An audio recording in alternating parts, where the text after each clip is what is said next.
Welcome to the End Time Truth Television, the channel for the lovers of truth, for the truth of the end time. So if you are a lover of truth, give us a subscription and God bless you. Shalom.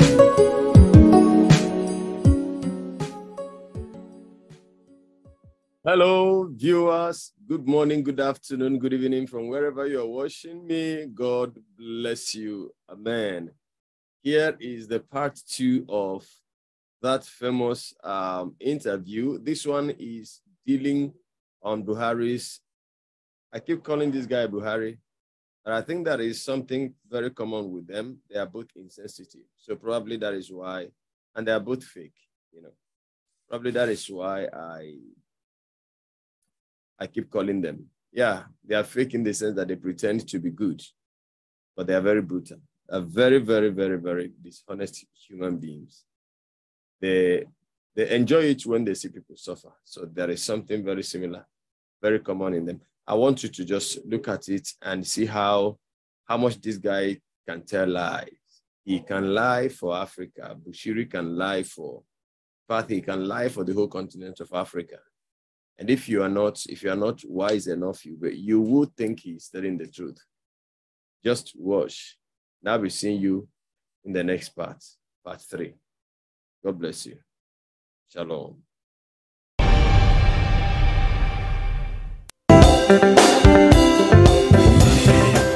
Welcome back, everybody. It is 20 minutes before 8 o'clock. Now, earlier this month, on Wednesday, the 4th of April, our anchor Palisa Kubisi did a studio interview with Pastor Daniel Paladi, who wrote an article entitled, "Do You Want Miracle Money?" Now, that discussion also focused on South Africa and the church, where we made reference to the confirmed investigation by the Hawks crime fighting unit into Prophet Shepherd Bushiri for allegedly transporting an estimated 15 million rand out of South Africa to his country of Malawi in his private jet. Now, to answer these allegations, we are joined in studio by Prophet Shepherd Bushiri, the leader of the Enlightened Christian Gathering Church. But before we get to that interview, let's now take a look at that interview that we had with Pastor Daniel Paladi a little earlier on, who wrote an article entitled, "Do You Want Miracle Money?" Let's take a look. Shepherd Bushiri, the leader of the Enlightened Christian Gathering, is being investigated by the Hawks for allegedly transporting an estimated 15 million rand monthly out of South Africa to his country, Malawi, in his private jet. Hawks spokesperson Brigadier Hangwani Mulaudzi confirmed yesterday that the police crime fighting unit is investigating Bushiri. This is a complex matter of church leadership and, of course, power play, putting religion in the country under the spotlight yet again. Well, there we have it. A very good morning to you, Professor Shepherd Bushiri, and welcome to Morning Live. Thank you so much. Oh, Prophet, I beg your pardon. Yeah. And welcome to Morning Live. No, thank you so much. Thank you so much. So much has been said about you. So many allegations have been leveled against you. What do you say to those allegations? Wow. It's quite amazing, actually. I was actually told, by that time I was in the USA, I was told actually about the articles and allegations that you are being investigated over issues of money laundering, where you get 15 million every month.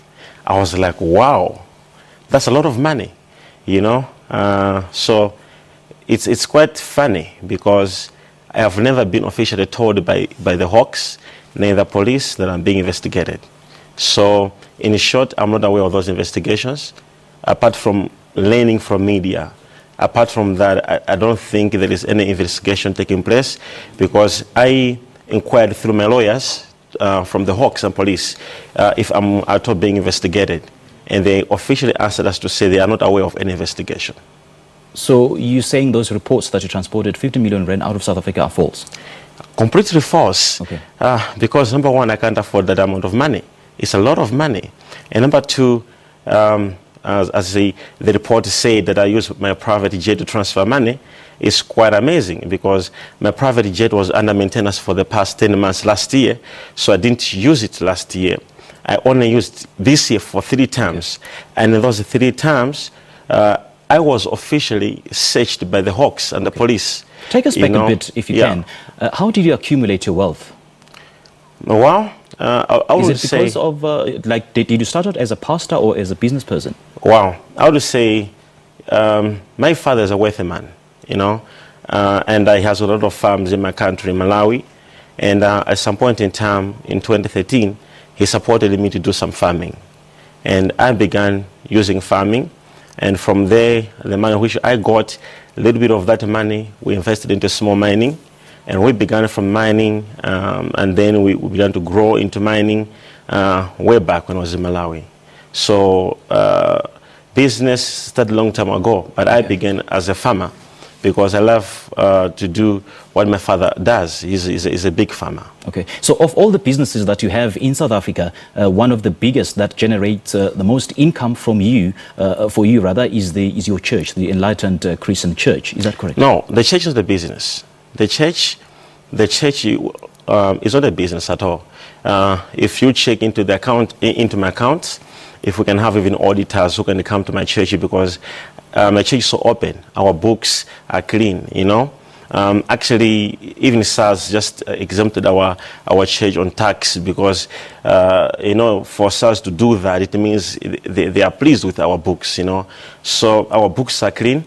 And if you check, actually, you'll find out that my businesses, personally, also as a human being, I transfer money from my accounts to support my church. And it can actually be proved using, if you check into the bank accounts and all that. So I support my ministry using my business money as well as my personal money. So if you say that you don't run your church as a business, is that correct? Yes. So then how then do you explain congregants paying 5,000 Rand for a one-on-one consultation with you on spiritual matters? How do you explain congregants paying 25,000 Rand of sharing the same table with you at a gala dinner? Wow. I think the gala dinner issue was just the first story. We have never had a gala dinner at my church last year. We never had that. I saw an article, a lot of articles writing about us to say we have got the gala dinner, Prophet Bushiri charging people 25,000 and all that, but it was actually false. There was nothing like that, completely nothing. On the consultation, when you talk about 5,000 for consultation to see me, also is false. What I know is there's a real amount of money which people pay for international visitors, people who are coming from different countries who come to see me. There's a certain amount of money which they pay. Not what is it that they pay for? All right. They pay for accommodation, for food, for transportation, and for other logistics. So it's not about money paying for me. For all the 4 days they stay to see me, they have to pay for accommodation, food, and transportation. So many people have been saying that they've been paying 5,000 Rand to see you that's not true. On a spiritual basis. Thousands, actually, I have it on record that so many people pay money to see you. So are you saying that your congregants are lying?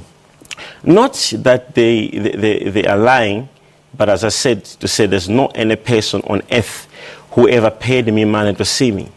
They pay money for logistics. If you say they're not lying, then it's true that they actually pay you 5,000 Rand. Yeah, the 5,000 which they pay, as I said, to say is for logistics. You see, what kind of the gospel is cheap, but it's expensive. If people come to see me from America, from Europe, from England, I don't think I have the capacity of keeping them and paying for their accommodation. So they have to, it's actually logical. Every person, when you travel, when you go to another country, you are supposed to carry money for pocket money, for hotel bills and other things. I'm still not getting a clear answer from you.